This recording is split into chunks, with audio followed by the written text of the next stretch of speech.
We are back with the KH Squared Show. We have tonight Matheus Campos with us. Welcome to the show. Yeah, welcome, man. Thanks for having me, guys. Thanks for having me. Oh, yeah. I know you got some exciting things coming up, and we're going to get into all that. He is, what would you say, semi-professional?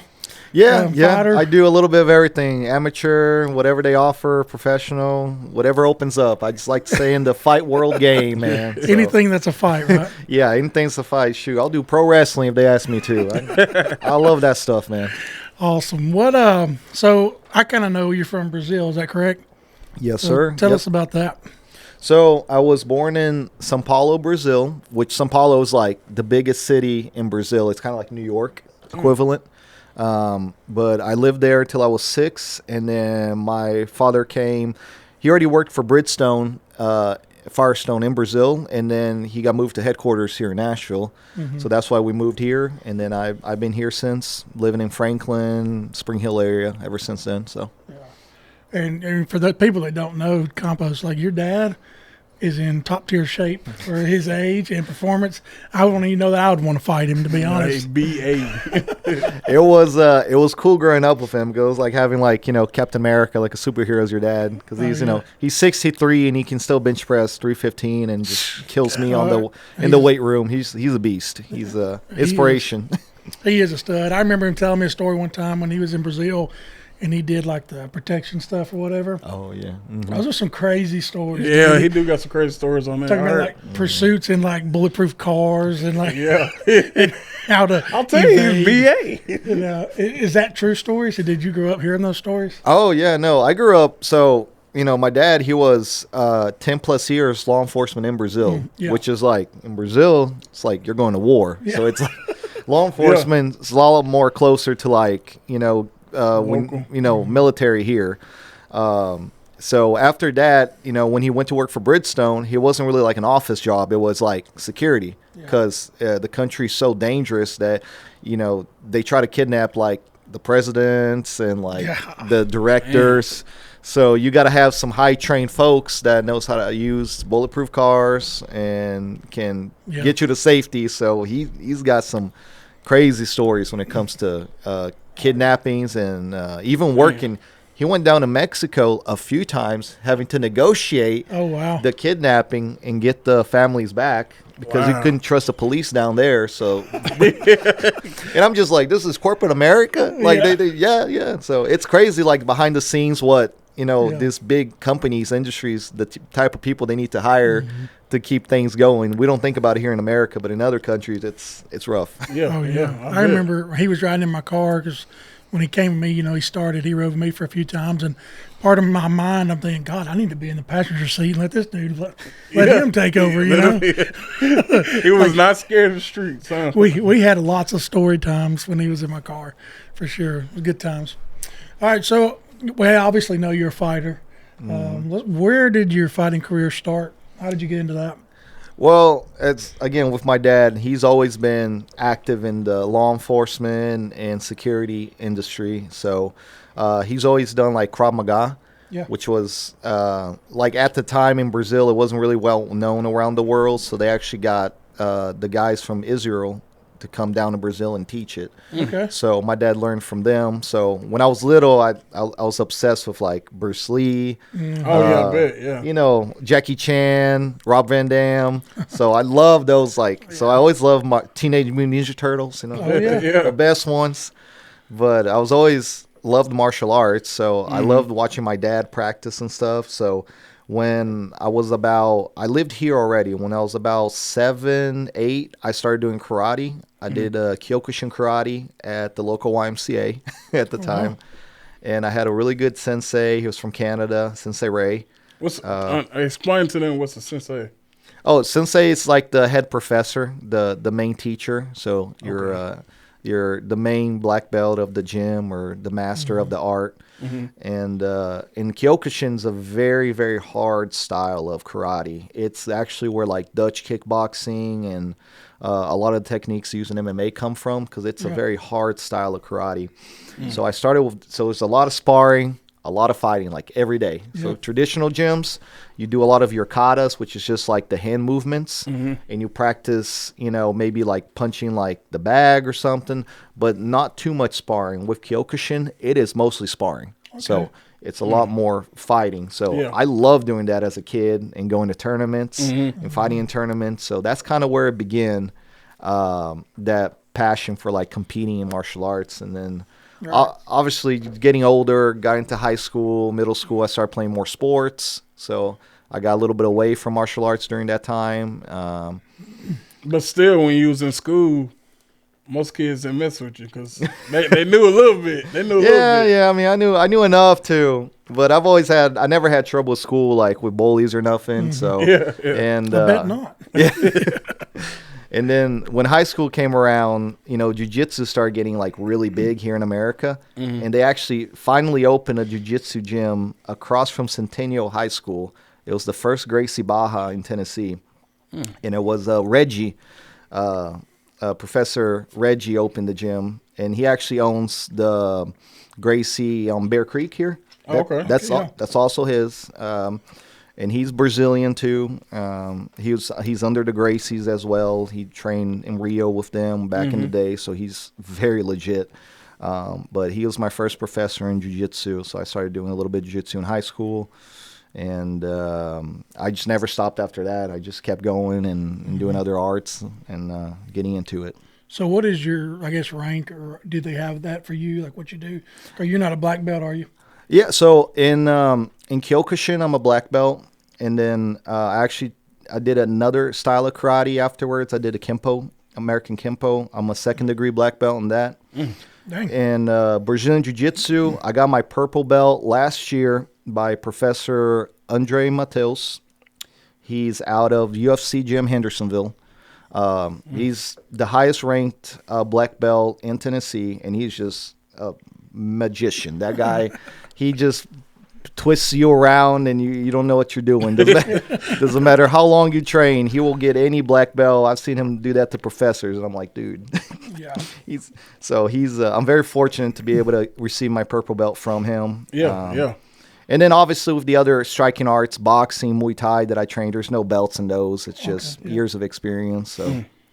Dang, so you're a bad mama jamma then. Yeah. I try. It's it's very humbling. It's one of those sports, I think, like when you actually compete, it's very humbling. Oh, sure. Because there's always somebody better than you.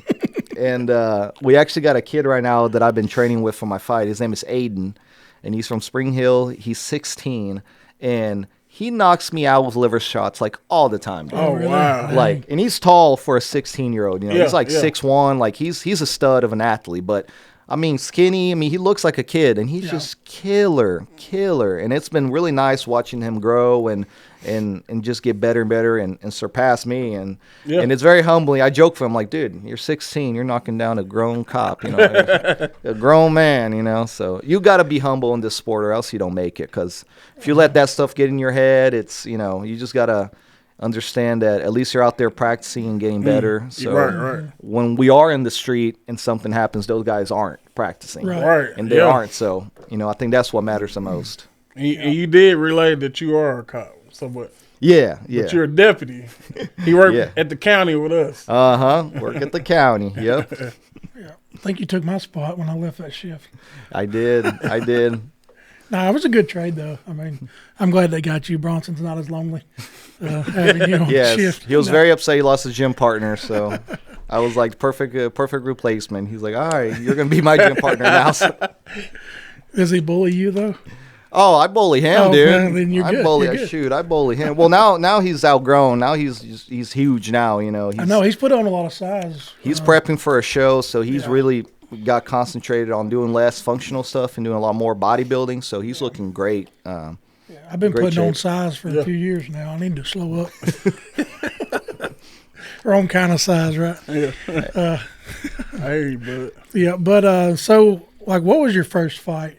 Like, your actual, like, stage fight, do you remember that? Okay, yeah. So my first fight, I had just stopped doing bodybuilding. So I don't know if y'all knew I used to do bodybuilding. Yeah, I heard And that, I actually, my last show was 2016, I believe. But I got first place in Mr. Tennessee in my category. Oh, wow. I did man's physique, so I wore the shorts, you know. Like, yeah, I couldn't do it. My legs weren't that big to do the other bodybuilding, so I did man's physique. But after that, I was like, okay, I'm done with bodybuilding. Like, it's fun, but it's just I like to eat, man. That's the truth. And to have a perfect six pack all the time, not worth it. Overrated. Overrated. Like I prefer to get my burgers and just have like a 2-pack. That's better. Yeah. So I was like, you know what? Let me go back to, because I do like that competitive and like training for something, training for a final day to compete or something. So that's when I was like, okay, I had never done boxing before, and I was 20. Still in college, and I said, okay, I'm going to go to boxing. So I went to this cool gym in Murfreesboro. I was at MTSU at the time, and it was one of the first martial arts gyms, too, like in the area that was teaching MMA. It was called Nemesis MMA. So, like, old schools out there, they'll know, because that was, like, legit. Yeah. But now it's called Tennessee Brazilian Jiu-Jitsu Murfreesboro. So they changed the name, but... they had one of the best boxing coaches out there, Jeff Thomas, and rest in peace, Jeff. Jeff passed away a few years back, but he was a great boxing coach. He actually worked with Caleb Plant, fought Canelo a few years back. Yeah, I know you're talking about. Yeah, Caleb's a great boxer, and he actually started out as a kickboxer. People don't know this. He went from kickboxing to boxing. But he trained over there at that gym, and Jeff worked with him. And I was very fortunate to have Jeff as my first coach. So he actually prepped me, you know, and I came in with that bodybuilding mindset. Yeah. So my height, I'm not very tall. I'm like 5'7". I tell girls I'm 5'8", but I'm 5'7". But, you know, I was like 200 pounds, just yoked. You know, I'm thinking, like, I'm going to beat everybody up, you know. I'm going to walk in there and Mike Tyson this thing. So he puts me to spar, like, the second day with this scrawny guy. I don't even remember his name, but he was little. And I'm like, all right, I'm going to go easy on this guy. Kid just beats the crap out of me. Like, bloody nose, black eye. I mean, he put a beating on me. Just a book. So I was like, all right, muscles don't matter much, I'm guessing here. I learned the hard way. But still, you know, I was like, well, I'll take my first match at heavyweight. So I fought like pretty heavy. I fought at like 190, and I fought this Russian kid, and the kid was so tall I couldn't hit his head. Like I had to. Oh man, the reach. Yeah, so I just got destroyed. Like my first match, like actually like legit with a ref in the ring. Yeah, I got killed. I made it 3 rounds with him. I lost by points, obviously, but I couldn't land a headshot. But it was that's when I noticed, I'm like, you know what? Size, like muscle, does not help you fight. Yeah. Like, it's good to be in shape. It's important, but like just size does not matter if you don't know what you're doing. So that's when I kind of started dropping down in weight and trying to do a little bit more functional, making sure that I can move and actually perform and not just be a big buff ball. So buff ball. Oh man, what was his name? The Russian dude? Oh, I don't know. I don't remember his name. Probably Pete or something. I don't know. I'm sure he's like a pro now or something. It's like a big deal. Yeah. But it was these little amateur fights, and boxing is super common. Right. You either do like USA boxing match, so it's by the USA Boxing Committee that puts it down. They also get you qualified for the Olympics if that's what you want to do in the future, or you do a good old smoker, which a smoker doesn't go in your record.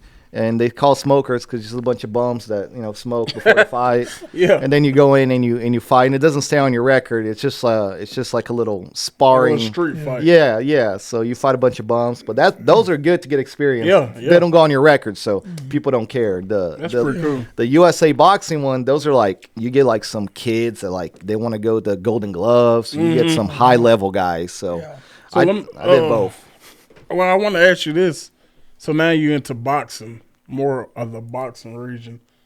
Who is your favorite boxer?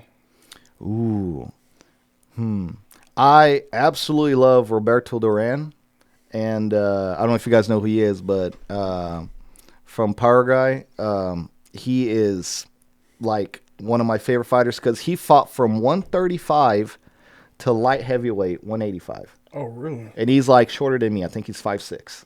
Wow. So he fought during the 80s when they call the Four Kings, which is like Sugar Ray Leonard, Roberto Duran, Hitman Hearns, and the Marvelous Hagler.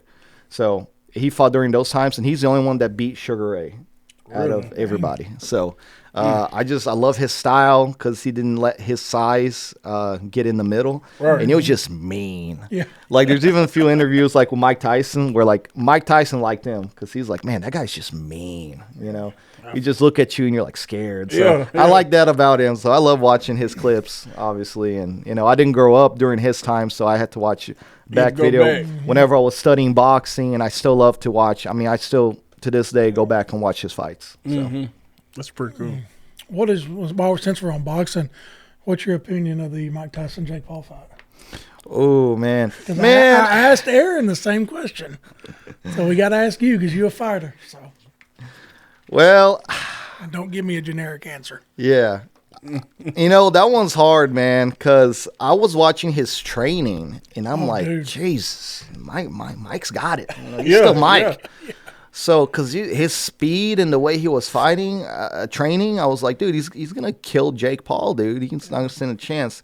And then when they got in the ring, he didn't move the same speed. So, I don't know if it was AI. I don't know if he was, you know, supposedly there was something with Jake and Joshua now in the contract that he wasn't supposed to get knocked out. So, you know, I don't know if there's, you know, I wouldn't be surprised. They have little rules in the boxing world, and Mike kind of had to take an L because it was weird how he was moving and then how he actually fought. Yeah. Not that necessarily he would beat Jake Paul because Jake Paul's so much younger. Yeah. You know, right. I mean, Mike's old. But he didn't even try to move like he was. So I thought that was weird. I definitely think there's more that we don't know. It's fishy. And I'll take this to my grave. Based off the videos of him training and what I saw in his fight, and I don't know anything about boxing. Okay, so let that be known. But, like, there's no way. Yeah, there's no way. He didn't move the same, you know? So that was weird. Like, I was expecting him to, like, put the pressure on Jake. Oh, yeah. And then maybe on the later rounds, you know, he starts to slow down. That would have been very realistic. Yeah. But what I saw there, it just very disappointing. I mean, even when you watching, a couple times when he hit Tyson would kind of laugh at him. Like, like, I'm letting you do this, you know. Don't get cocky with it because I'm still the man. But I'm going to let you hit me a few times, okay? Yeah, no, it was weird. I'm curious, you know. So he's fighting Mayweather now. I think Tyson is, or they got something booked. Yeah, oh really? I hadn't heard that. Yeah. Oh wow. So we'll see about that, but it's not. You guys would be surprised. Like in the boxing world, there's a lot of stuff in the background that really messes with fighters. They do it on purpose. I mean, they'll change ring size. They'll change the weight last minute. So there's a lot of little stuff that affects a fighter. Like, because obviously when you're like Jake Paul, he's the big promoter, right? So he's going to try to get all the advantage he can to win. In boxers, the good ones like Mayweather, Sugar Ray, the ones that lasted the longest and had the best careers, they really use that to their advantage, being the money-making fights to make the rules to where it fits them the best. So people don't realize that. Sometimes it's not about the best man versus the best man. Yeah. It's about like the beat down guy with all the rules to screw him versus and then they're trying to pull in the crowd too. But I also think that Mayweather don't care if they say, I'm going to give you $1 billion if you lose to.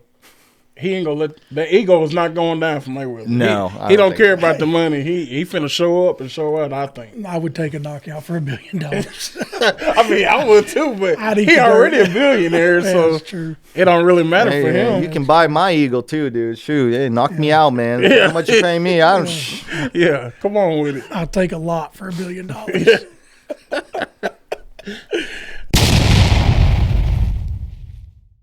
So I know you got some. I got a couple fights coming up. So what's the first one you got coming up? So next Friday, May 8th, I'll be fighting at Plaza Mariachi. It's off of Nolensville Pike in Nashville.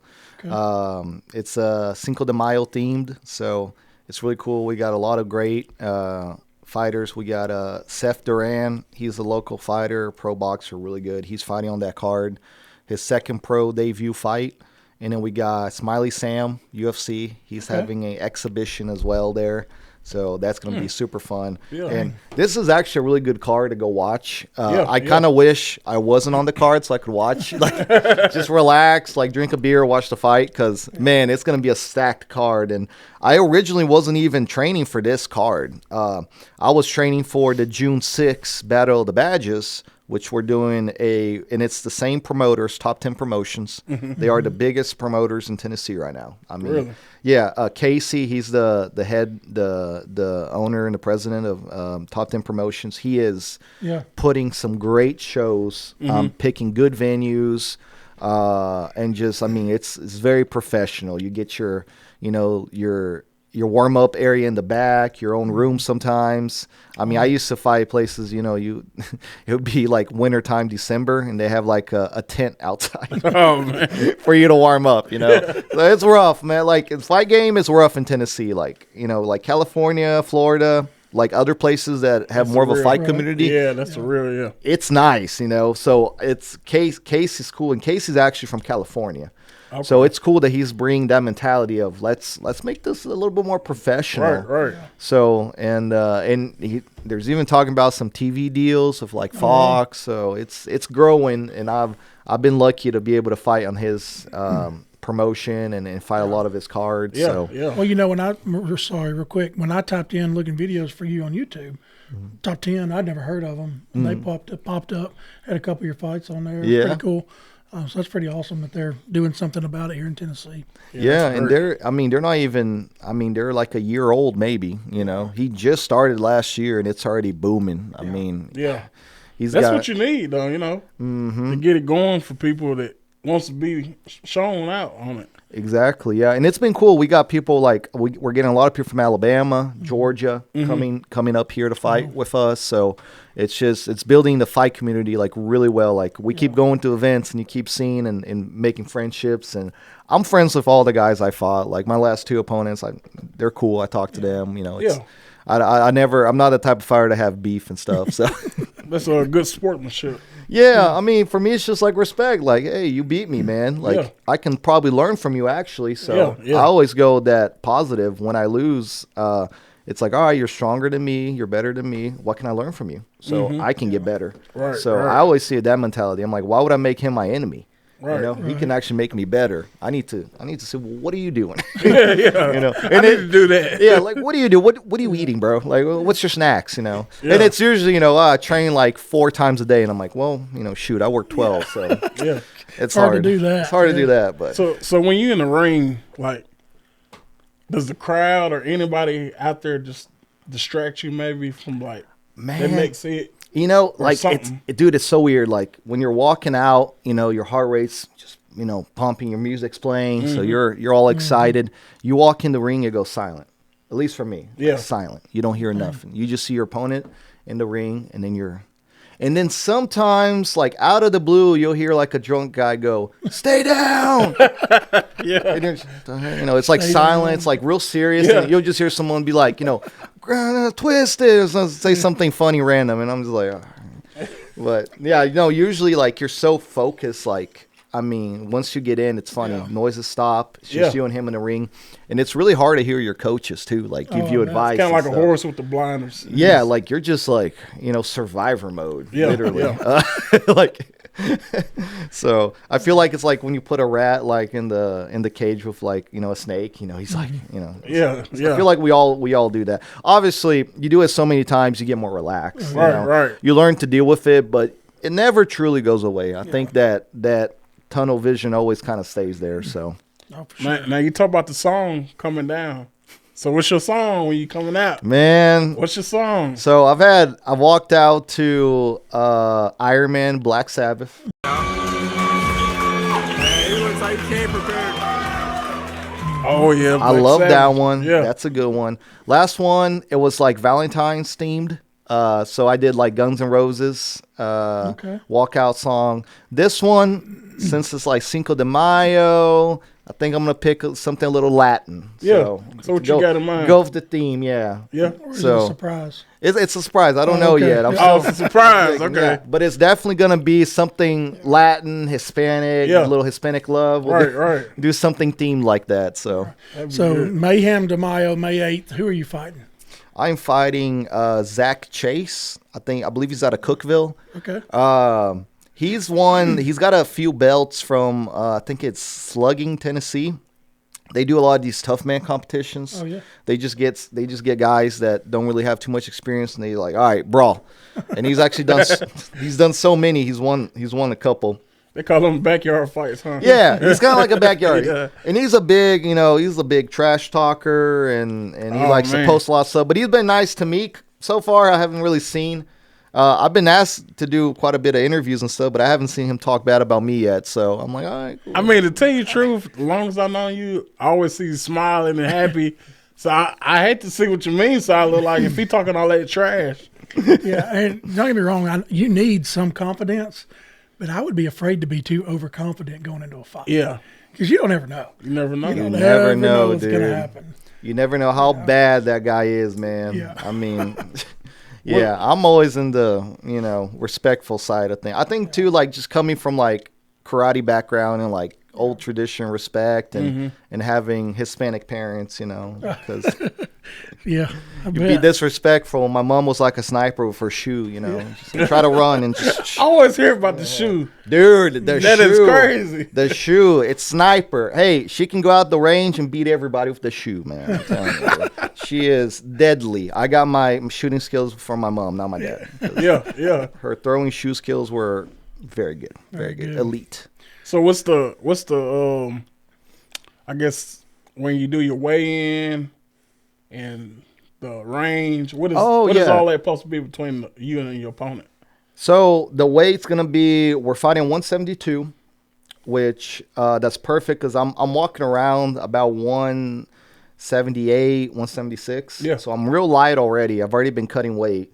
So I don't really have to like cut weight for this fight. Like traditionally, like my last fight, I fought at 155. Oh wow. That was a hard cut because I was, it was during the snowstorm that we had. Yeah. And I got stuck in Miami.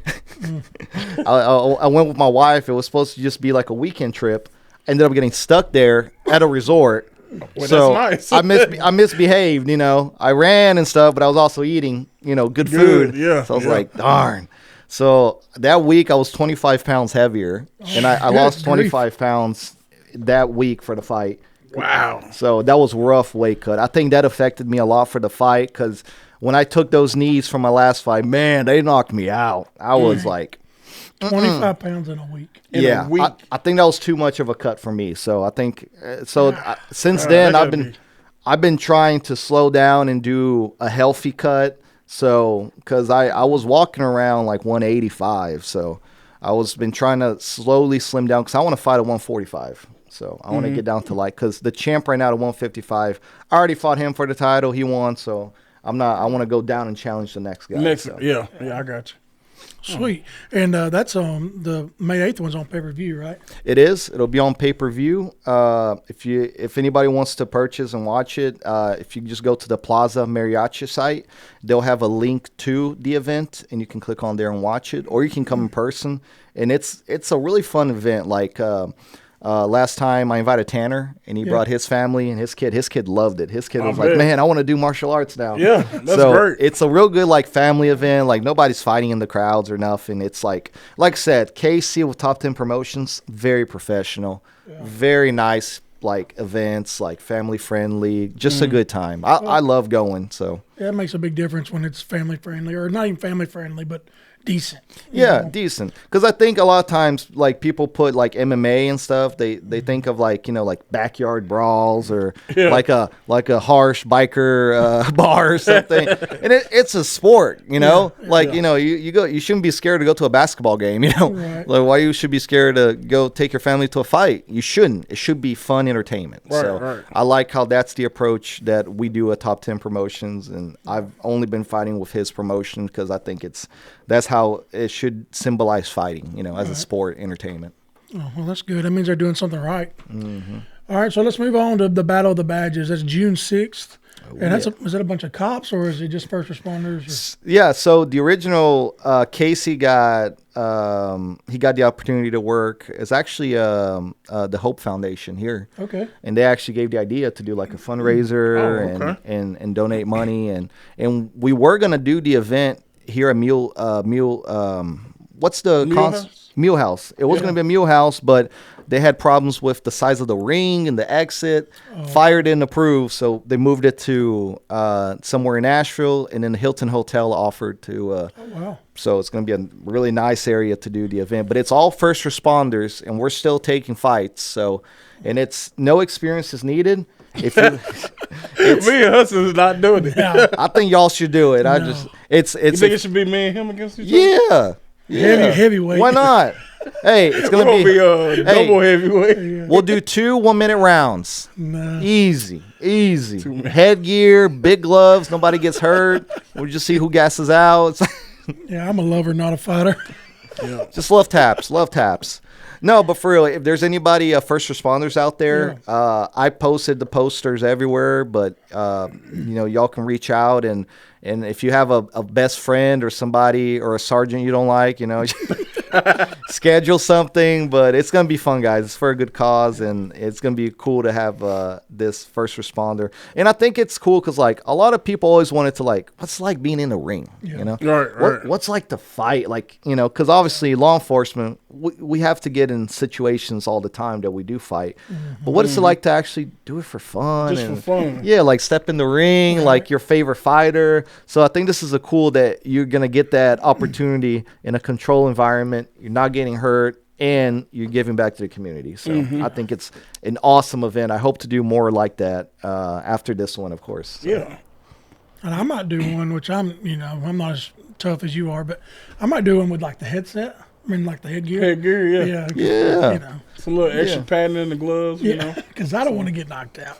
Yeah. I don't want to mess up my face, Yeah, so this one we're matching everyone. Like you can pick who you want to if you got a buddy, obviously, but it's all gonna be like skill level. Okay. So like it's we're not gonna put nobody against Aaron or you or Ami, or me.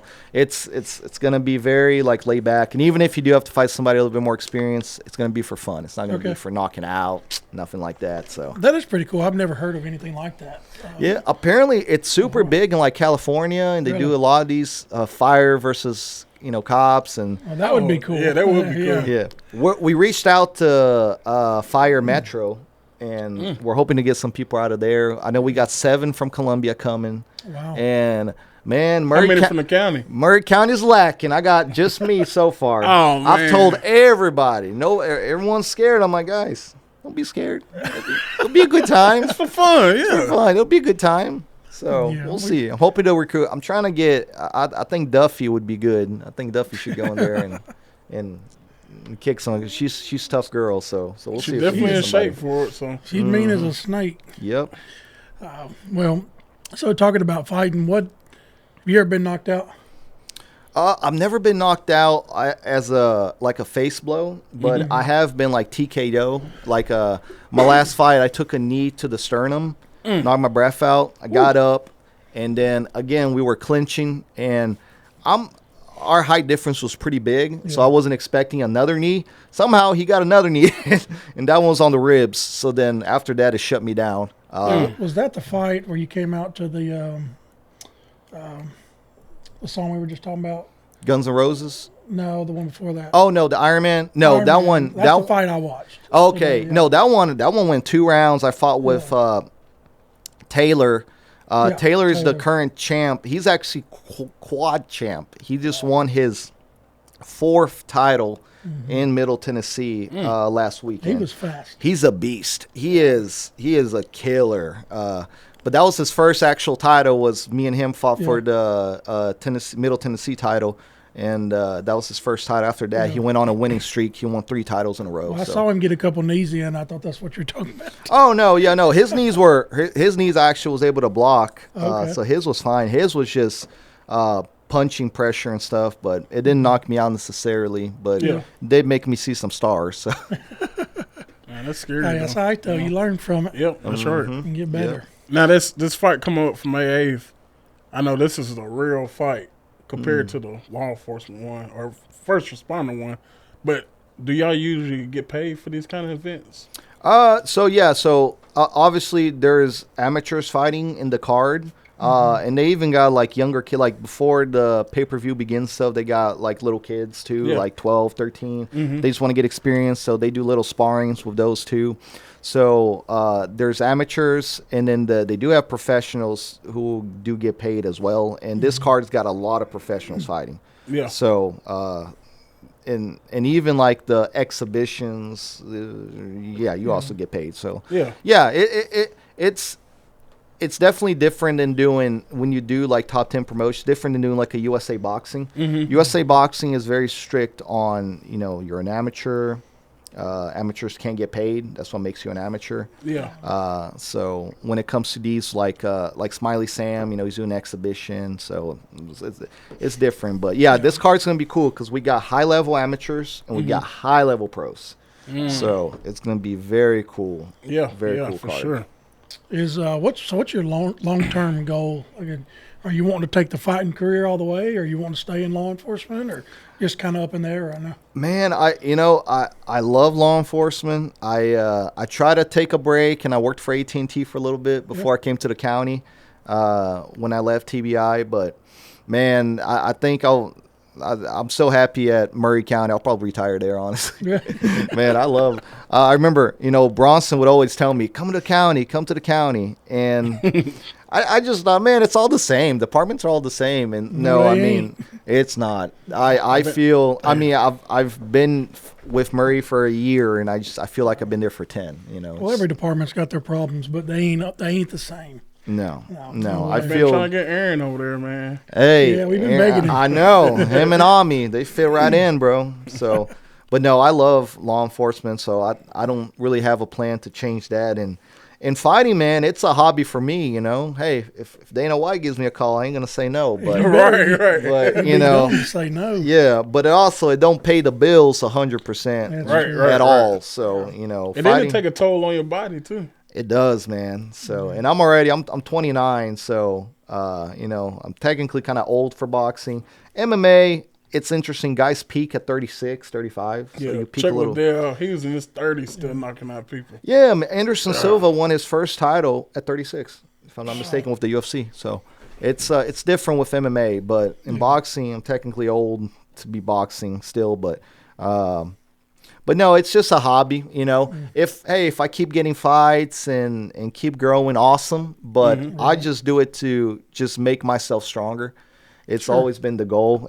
I don't care about the titles or who I beat. It's just like how better can I get, and where can I reach my level, my peak. So that's just a goal for me personal. So you saying that's your goal. So what's your true inspiration to tell the people out there about boxing? Man, I think inspiration for me is honestly, it's not even like any boxer, anybody. It's just seeing my dad, dude. Cause guys, I remember when he retired from Bridgestone, and I'm like, all right, and he's like, I think I'm gonna be a cop. Yeah. And I was like, and I was like, well, Dad, here's a little bit different. There's rights and stuff. You can't just stop a car. Like I was trying to explain to him, and he's like, what do you mean? There's drugs in that car. So I can just stop the car and take him to jail. I'm like, no, Dad. Yeah. Well, so when he rode me, we had some conversations. I'm like, no, you can't do that. He's like, put your gun away. But he's a criminal. I'm like, I know, Dad, I know, but but it was, man, but for his age, he went through, the academy. Yep. And I was helping him, I call him every day and we talk about it. And I'm like, no, Dad. So I was helping him through the law parts. But to see him go through that, be in top of his class for PT. Oh, yeah, he did. Yeah. And I think when he tried out, too, he got the best time with Cody and stuff when y'all did the deputy tryouts and stuff. Yeah. I think he got the best time. So just seeing him, even though he's getting older on his 60s and he's still, peaking, he doesn't stop. I'm like, dude, that's my inspiration. So yeah, that's great. I remember one day he was with me, and we went to met Bronson at the gym, and they were doing pull-ups. Which I'm not a pull-ups guy, but your dad, man, he was up there just cranking them out, and I'm like, good grief. Dude. Like, that's my backup right there. Yeah. I asked him, I'm like, how do I get better at pull-ups when I was like younger? You know, I was like 16. I'm like, I need some muscles for the girls, you know? It's like trying to get big. And he bought me one of those little pull-up bars to put on your door. Yeah. And he's like, okay, every time you enter and leave your room, do a pull-up. Man. And I was like, all right. And yeah, it worked. You know? does Now I'm work. really good at pull-ups now. I'll never forget, but. Seemed like a great role model for you. Oh, he's a awesome. good Yeah. one. For health and everything, like, it's just, I mean, my dad's always been like, I mean, I'm sure the meals. Oh, yes, yeah. he's very. Yeah, he was telling me about the meals, and I was like, "What about this?" And he's like, "No, No. don't eat that." And I was like, "Okay." Yeah, it's cool. Just he's very like strict with his diet and Yeah. eating healthy, and still, you know, he still took me out for ice cream and stuff. But it was yeah. like he kept very like, oh, okay, you know, yeah, I'm gonna stay in shape, and that's important. And I never watched my dad drink more than like a beer. Like I think he was just one beer, and he's like, oh no, too much.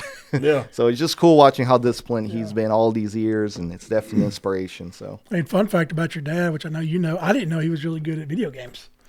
dude, What? I didn't know he had time for video Yes. games. bro, he kicks my butt, He's dude. very really? good at I racing. remember, so I gave him the new PlayStation when it came out, Oh, yeah. the PlayStation 5. And like I get, and he really likes the racing games. Like that's his thing. Yeah. He loves the Yeah. Need for Speed Oh, and yeah. Forza, is that what it's called? the Formula One Yeah. one as well. So like, and then like a few weeks go by, he gets the chair Yeah. with like the setup. Oh man. And I'm like, he all told right, me. Dad, cool. And then next time he gets the drift stuff, the Got stick shift. stick shift. Yeah. Dude, like by the time I went there, like in my old room, he's turned into the video game room, Yeah. and it's like a full on like car set. He's got the pedals, the everything, and then I'm like, you know, you can play live because he was beating the game like every time, Oh, yeah. and he's like, really? I'm like, yeah, you can go online and play against different people. He's like, buy me that. He's like, all right. So we get him the PlayStation Live, whatever, and now he's like ranked like number 3 or something. Yeah, he's good. He's good. Wow. Yeah, he loves video good. games. That's great.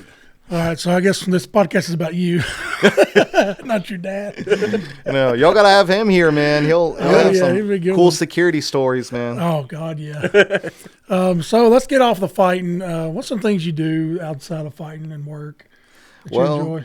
So I'm married, and my wife loves to travel. Okay. And that's been really Yeah. cool because I grew up here, and I was fine with just staying in Tennessee. I didn't really want to see the world or nothing. I mean, it was like, I'll go to Gallenberg, that's fine. Yeah. I'll go to Destin once a year, go to Gallenberg. Those are my 2 places. There you go. And my wife's like a world traveler. She loves to travel. That's like her favorite thing to do. Yeah. So I remember when we got engaged, that wasn't even planned. We just went to Cancun and we got engaged. Yeah. Oh, wow. So Damn. it's always our kind of, you know, life has been around traveling. So we love to travel. I travel quite a bit. Like last year in October, I went to Colorado.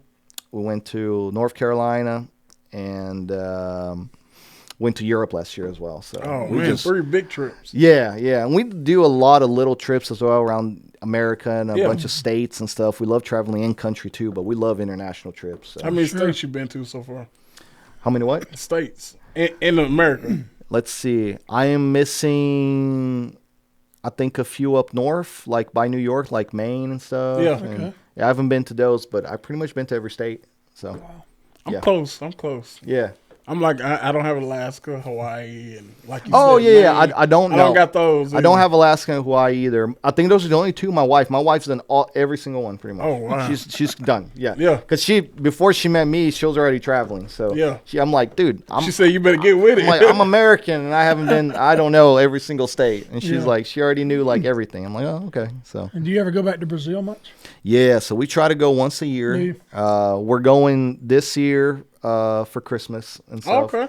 Yeah, so because it's been we haven't spent Christmas there in 2 years, and I love going down there for Christmas and New Year's because it's summer, Oh, yeah. so it's weird, but it's fun because Yeah, it's like because it's below the equator. Yeah, so it's opposite seasons. Yeah. So we have like, Santa Claus wears shorts down there. So, so we go to the beach, and it's just like, it's a fun time. Like, because usually New Year's here, it's like, it's cold. I don't want to go to see the fireworks in downtown. It's too cold. In Brazil, it's like, let's go. It's at the beach. Yeah, So it's a good time. yeah. So I love going to Brazil. And I think my favorite place, though, that we went lately has been Europe. Europe was a game changer. Wow, I never been over there. What was the best country for you over there? Dude, Italy. Italy. That's where I it's want to at. go there so bad. That's where it's at, man. Yeah. So we went to Rome, and there was a lot of places I want to go to Italy. Like, I mean, I feel like you can spend a full 2 weeks just, I bet, yeah.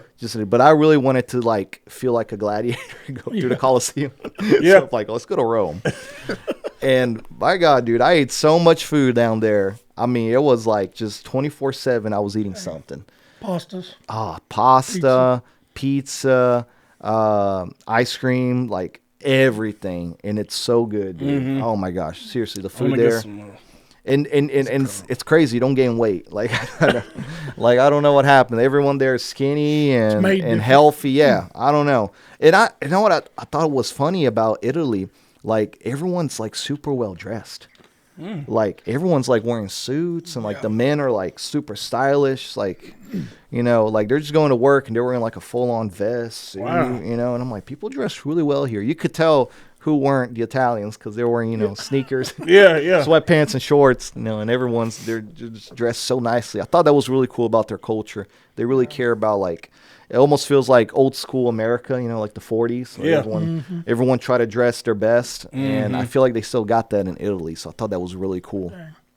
Yeah, I love to go to, I think it's Como, Italy. Okay. Yeah, it's like got a real nice lake out there you can go to. A lot of people, I think a lot of richy people go there in the summertime. Yeah, I always wanted to go there. I've been wanting to go to the coast of Italy.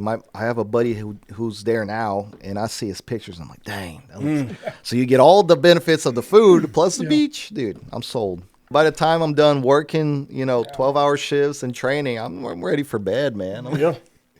You talk about training, you help with the defensive tactics, don't you? I do. I would do. Right when I got hired, they asked me if I wanted to be a defensive tactics instructor. Yeah. And I was like, yeah, I love to. I helped in Colombia when I worked for Colombia. When I was at TBI too, I did a little bit of stuff with them. So I love doing defensive tactics. Well, I talked, I think it was Duffy I was talking to about in-service, training every year, and she told me we were doing defensive tactics. I was like, oh, are we fighting? Because there's going to be some people get hurt. Oh, you're going next Wednesday? Yeah, mine's next week, yeah. Oh, yeah. It'll be a little action. Next week? Yeah, next week's mine. I'll Yeah. make sure I'll be over there. See. Yeah. I'll watch. No, but it won't be like the COs. Oh, it won't be like that? No, No. that Too was intense. brutal. Too intense? Yeah, because they don't, because patrol doesn't need the intensity because they get that on the street. Yeah, that's true. So I just want patrol to get the practice, because I think the best way to learn is to actually practice the move under stress. Sure. So, you can do the little, okay, grab my hand, do this, do that. But if you don't have active resistance against you and you don't know how the mechanics of the move works when you have somebody not letting you do the move, it won't work. So my whole point is I need to put you under stress. Yeah. I need to get your heart rate up for you to do the move so you can learn it. Yeah. But I don't need to kill you. Like it's just different. So it'll be a workout for sure, but it won't be intense like that because we already get that all the time on the street. Right. So. Well, I remember, and nothing against the COs because, they're not in the same environment we are necessarily. But when I come in and watched one day them getting beat up, like hit him in the face. Like at any one of those points, I'd have just been like, decking you in the face if you come at me like that. But it's like, and I didn't get to watch all of them, but the ones I saw, I was like, hit him back. I know. I'm saying some good ones. Yeah. It's just they don't get that. I think once you're exposed to the streets, actually, and you're working law enforcement and you get clocked a few times, you learn to okay, maybe I need to punch back, or but in there, they're still, they're still not exposed to it as much. So there's a bunch of young kids that we got back there now. So. And I mean, a lot of them won't get in their first fight until they get in the jail. the culture has changed so much nowadays where people have never been punched in the face. Yep. So it's like, okay, well, let's introduce that in a control environment by us. So then you can start to feel how it is so you don't panic once it happens back there. Because it's first time you get punched in the face, it kind of sucks. Oh, yeah, for sure. Kenneth, you got anything else, man? Man, it's been great. I'm glad you got on here, man. I can't wait to watch you on May 8th Yeah. in the big arena and in front of a crowd. And this is going to be great to see you, man. I'm glad you came on tonight. Oh, I appreciate the invite, guys. Love doing this. Love to come back another time. This is great, man. This is fun. Yeah, We appreciate it, and we wish you the best. Hopefully you win, and give the K Squared Show a shout out. Yeah, there you go. In the ring. Yeah, no, hey, if you guys want some VIP passes and you guys come in and do a little filming and stuff. Yeah, that would be cool. If you guys want to, for real, I'll put that invite out. I'll talk to Casey, the top 10 promoters, and we'll get you guys out there to do a little video and stuff. Or if you guys Definitely want, promote his business too. Yeah, for sure. yeah. So if you guys want, I'll work something out. So Yeah, we'll let you know about that. But again, thanks so much. We wish you the best, and we'll see you at work. yeah, appreciate it, guys. Yeah, see you well, guys at work. Hopefully you made it to the end, guys. We can't thank Matheus enough for being here. Check out his fights. We got the Mayhem de Mayo, May 8th. It's on pay-per-view if you can't make it. And then Battle of the Badges, look it up. It's on June 6th. You can find Matheus on social medias, I'm sure. Give him a follow and show him some love. We hope you all have a good night. Remember to like, share, comment, and please subscribe to the channel. It really helps us out. We hope you all have a good night. Thank you.